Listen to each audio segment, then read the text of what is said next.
Olá, bom dia, boa tarde, boa noite. Seja bem-vindo ou bem-vinda à última aula deste curso Como Estudar a Bíblia. Antes, porém, eu te peço que, após essa aula, clica aí nesse site, fatemipac.cursife.me e faça a sua matrícula para você receber o e-book, fazer a avaliação do curso e receber o seu certificado. Se você prosseguir e fizer todas as matérias, você terá uma formação completa. Primeiro, as primeiras 12 matérias você receberá o curso de teologia em formação ministerial, depois você passará ao nível médio, são todos cursos seminarísticos, e depois você vai progredindo e finalmente fará uma especialização em teologia clínica. Portanto, eu te convido a participar deste curso e fazer a sua matrícula ali. Custa bem baratinho, é um valor apenas para cobrir as nossas despesas operacionais. Seria injusto se você não nos ajudasse e tivesse o proveito do conhecimento da palavra de Deus, por mais limitado que seja, não é? Mas o conhecimento que você adquire aqui. Vamos lá. Nas aulas anteriores, nós estudamos sobre as figuras de linguagem, sobre os autores, sobre a questão do texto, do contexto e dos idiomas e etc, etc. Hoje, nesta última aula, nós queremos refletir sobre o auxílio à hermenêutica. O que é hermenêutica? Lembra, lá atrás, na primeira aula, é a arte a arte e a ciência, ou a ciência e a arte, de se interpretar texto. Muito bem. Existem várias ciências fora da Bíblia que precisam ser estudadas, tendo em vista os símbolos valiosos e a correta interpretação da palavra de Deus, a Bíblia Sagrada. Essa contribuição não pode ser dispensada, sob pena de perdermos uma visão mais ampla dos fatos narrados nas Escrituras. Dentre essas matérias, ou ciência, nós podemos considerar algumas delas. E aqui no seu e-book nós consideramos algumas, e neste vídeo nós estaremos comentando rapidamente sobre cada uma delas. Quando nós estudamos essas matérias, essas ciências, nós chegamos muitas vezes a uma aplicação espiritual mais interessante e a fixação de uma verdade mais forte em nossos corações para seguirmos a vontade de Deus revelada na Bíblia Sagrada. A primeira delas é a geografia bíblica. A geografia bíblica, ela oferece auxílio indispensável à compreensão dos acontecimentos narrados na Bíblia. Um acontecimento está sempre estritamente ligado a um determinado ambiente geográfico. Por exemplo, o Sinai foi um ambiente onde se desenrolou fatos concernentes à instalação legal da nação de Israel e também social como nação. E foi lá também no Sinai aonde se recebeu o povo de Deus através de Moisés, na revelação de Deus através de Moisés, a lei para a nação de Israel. O conhecimento da geografia, o conhecimento do crescente fértil, onde se desenvolveram as primeiras nações do mundo antigo, as quais deram origem a muitos povos que ainda hoje existem, é indispensável para o estudante da palavra de Deus, a indefectível Bíblia Sagrada.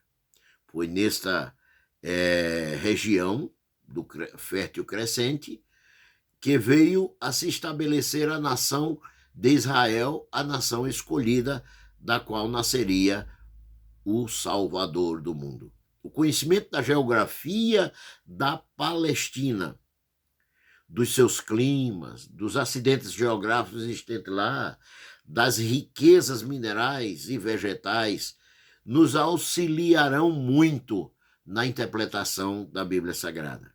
Uma outra ciência é a ciência histórica.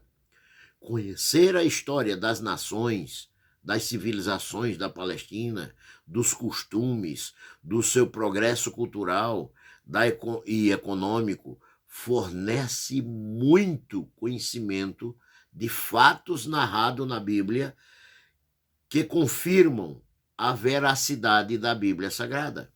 Coisas que às vezes a gente fica assim sem entender. Há poucos dias me perguntaram se Deus é contra a poligamia, porque há homens no Antigo Testamento que eram polígamos. Isso aí, para a gente entender, a gente tem que entender o contexto que esses homens viveram, cultural, social e religioso. E porque Deus chama, por exemplo, Davi, homem segundo o meu coração, e que era um homem que tinha muitas esposas, né? Então, isso facilita quando você vai na história, quando você encontra lá na história o contexto cultural, social. Existem outros auxílios, como, por exemplo, conhecer o reino vegetal, o reino mineral, os costumes do povo hebreu e dos seus vizinhos, a alimentação, o modo de vestir, as habilidades, o auxílio valioso do estudo da Bíblia vai ser de suma importância conhecer essas coisas, para não cometer o erro de ensinar coisas que não é exatamente o que a Bíblia queria ensinar.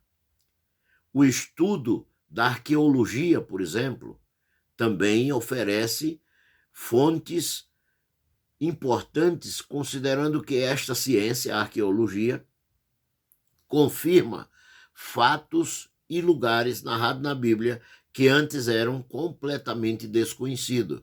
A arqueologia é aquela ciência que estuda as antiguidades, que procura escavar as regiões para encontrar provas da existência de determinadas civilizações e etc. Outra coisa, outra ciência interessante a ser estudada na Bíblia são profecias, né? Há certas dificuldades cronológicas quanto às profecias. Uma das maiores dificuldades cronológicas na interpretação das profecias é a colocação de fatos previstos em ordem cronológica. Às vezes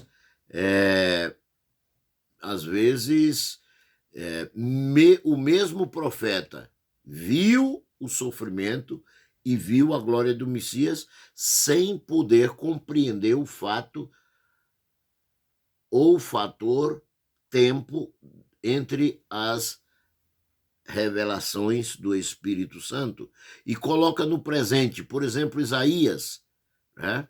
Isaías diz que um menino nos nasceu, um filho se nos deu, como se fosse no passado. E, na verdade, isso durou 700 e poucos anos. Então, entender isso é preciso ter, primeiro, uma dependência do Espírito Santo, sem dúvida, mas é importante tomar conhecimento de determinadas ciências e determinadas coisas, para se entender as profecias. Há duas categorias de profecias. O profeta canônico, que são chamados de profetas também não canônicos, os que não escreveram livros proféticos, como, por exemplo, Moisés. Moisés foi o maior dos profetas, porém ele escreveu o Pentateuco, mas não livro que sejam classificados como profetas, né? Moisés não é um profeta canônico. O que é um profeta canônico? É aquele que escreveu livros que são essencialmente livros proféticos e considerados como livros proféticos, como Isaías, Jeremias e etc. Muito bem. No Novo Testamento, há o mistério geral profético. Cristo é o grande profeta do Novo Testamento. Os apóstolos receberam do próprio Cristo e João Batista, né? Jesus e os apóstolos confirmam a veracidade de todos os profetas do Antigo Testamento. Portanto, dois princípios para julgar a veracidade de um profeta ou da sua profecia. Primeiro princípio, quando o cumprimento da profecia é enunciada, acontece. Isto, na própria Bíblia, está em Deuteronômio, capítulo 18, versículo 22. É um princípio para se considerar.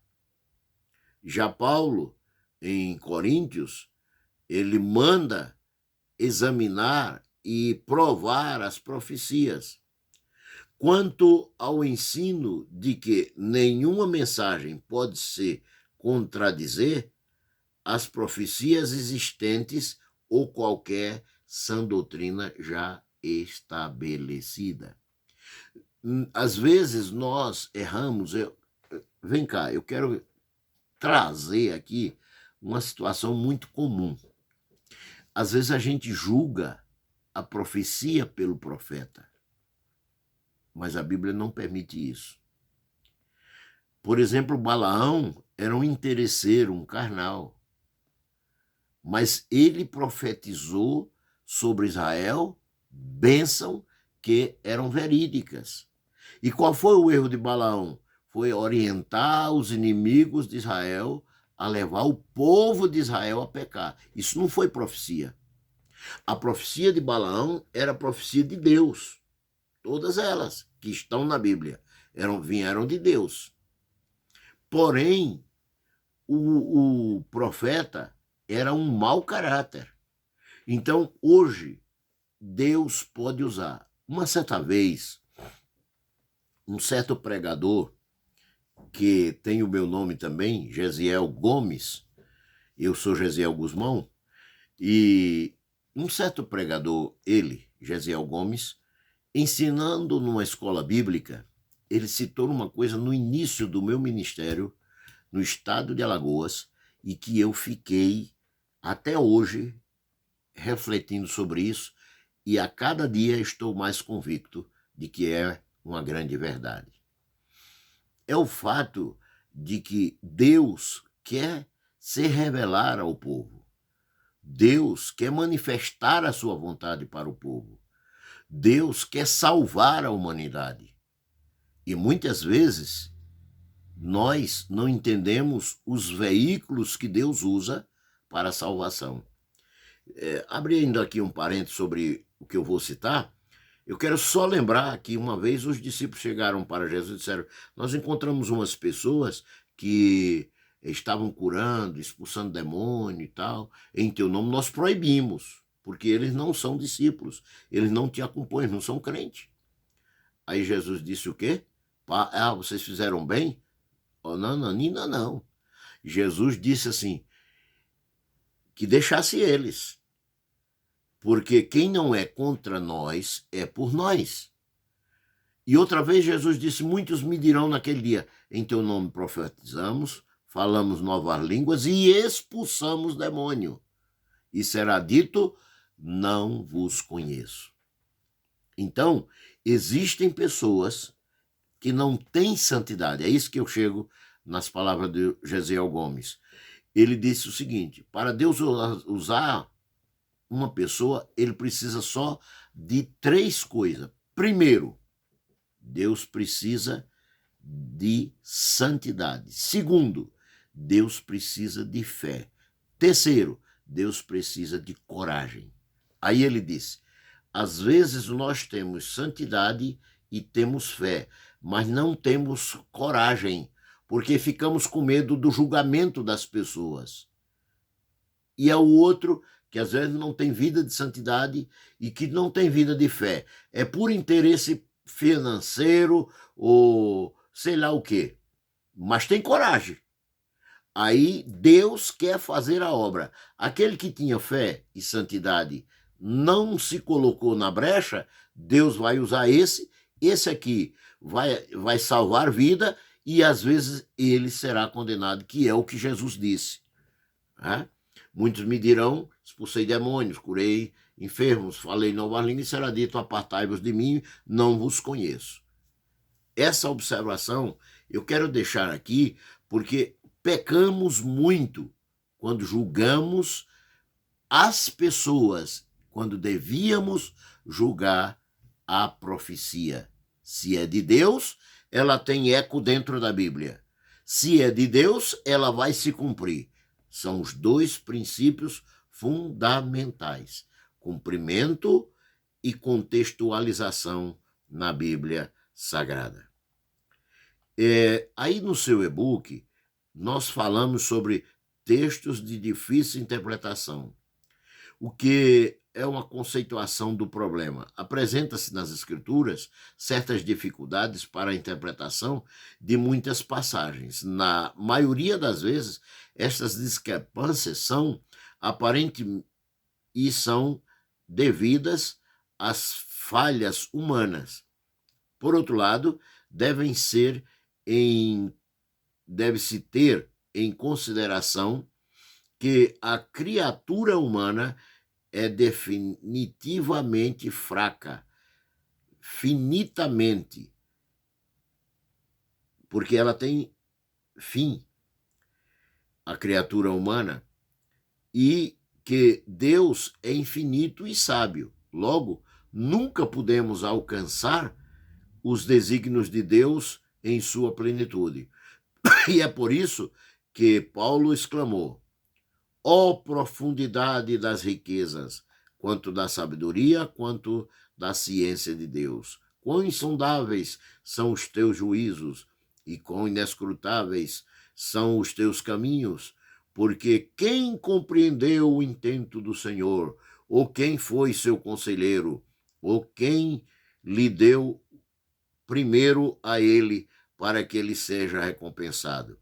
Porque dele, e por ele, e para ele são todas as coisas. Glória a ele eternamente. Amém. Romanos capítulo 11, versículo 33 a 36. Portanto, existem algumas passagens, nessas palavras de Paulo, podemos confirmar isso, que requerem a interpretação profunda. E, ao que parece, nem sempre se consegue esgotar na profundidade o assunto. Cremos ser da vontade de Deus que isto aconteça. Citamos aqui abaixo algumas, e está aí no seu e-book, algumas dessas dificuldades, dando ideia sobre as afirmativas da interpretação mais conhecida. Por exemplo, os 7 dias da criação foram de 24 horas ou não? Aí no seu e-book a gente fala sobre isso. Você que se matriculou, que está fazendo o curso, que tem o seu e-book, está aí. Outro aspecto: o dia longo de Josué.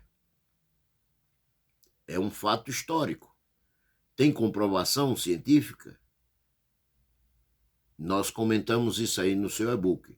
Se você matriculou, volto a dizer, você vai ter a resposta nossa contextualizada na Bíblia e também na ciência. Jonas no ventre do peixe, era uma baleia? Existe algum tipo de baleia que pudesse Jonas ter estado? Isso nós vamos ter contextualização científica e histórica sobre isso aí. Se foi uma baleia ou não, e que grande peixe foi esse. poderia ser verdade, o fato de que Jonas esteve no ventre do peixe, dificuldades com referências, dificuldades com lugares, aparentemente nomes também que são contraditórios, nomes de pessoas. Tudo isso você vai ter aí. Eu não vou demorar aqui, porque levaria muito tempo para estar argumentando isso, mas você que se matriculou nesse site aí, fatemipac.coursife.me, você está fazendo o curso, você recebeu o e-book, você vai poder ler e depois responder a avaliação e receber, portanto, o seu certificado. Agora eu quero finalizar refletindo sobre algumas regras que são primárias, são fundamentais na interpretação de texto. São regras da hermenêutica que são fundamentais. Isso aqui nós, aí no e-book, transcrevemos de um livro de hermenêutica escrito por Erlonde e Nelson, na página 23 a 66. Nós fizemos um resumo do que está lá. A regra fundamental da hermenêutica é que a Escritura se explica pela Escritura, ou seja, a Bíblia é a sua própria intérprete. Se você não conseguir isso, então vem as 5 regras secundárias. A fundamental é que Bíblia é com Bíblia, mas existem 5 regras de interpretação de um texto, de um modo geral, que é apresentado em todas as aulas de hermenêutica. Existem 5 que são secundárias, mas existe uma que é fundamental, que é essa que acabei de dizer. Escritura se explica com Escritura. Bíblia se explica com Bíblia. É a Bíblia que tem a resposta para a própria Bíblia.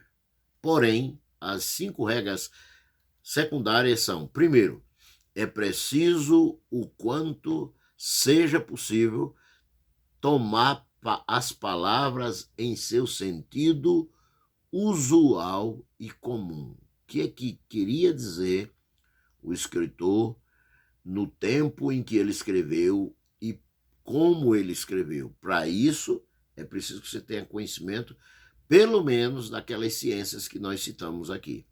Segunda, é de todo necessário tomar as palavras no sentido que indica o conjunto da frase.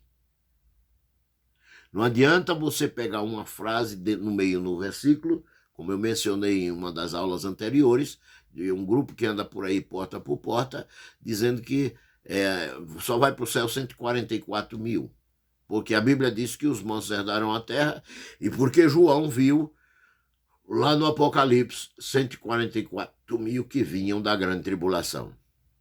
Muito bem. Terceira regra, é necessário tomar as palavras no sentido indicado no contexto, a saber, os versículos que precedem e os que seguem ao texto que vamos estudar. Quarta regra, secundária, é preciso tomar em consideração o objetivo, o desígnio do livro ou passagem em que ocorre as palavras ou expressões que nos são obscuras. Quinta e última regra secundária, é necessário consultar as passagens paralelas do texto, que muitas vezes não são contexto, mas mesmo assim é necessário consultá-las. Muito bem. Ao finalizar esta aula, eu quero trazer uma palavra de orientação para os meus alunos aí que fizeram a matrícula no fatemipac.coursife, com Y no final, .me. Eu quero trazer aqui para vocês 5 conselhos para fixação da matéria do e-book que vocês vão baixar. Primeiro, Leia todo o e-book pela primeira vez, sem sublinhar nem conferir referências bíblicas, nada. Segundo, leia uma segunda vez, conferindo, aí sim, as referências e respondendo, se houver, alguns questionamentos pelo meio que colocamos no seu e-book. Terceiro, leia as questões respondidas e confira se respondeu corretamente. Terceiro, digite as respostas desse documento. Nesse documento que está aí, que você vai clicar no link e vai abrir uma página de avaliação. E, finalmente, eu te desejo uma boa sorte nas respostas sobre a bênção do Pai, a bênção do Filho e do Espírito Santo. Olha, que Deus, Pai, em Cristo Jesus, no poder do Espírito Santo, te abençoe. Amém.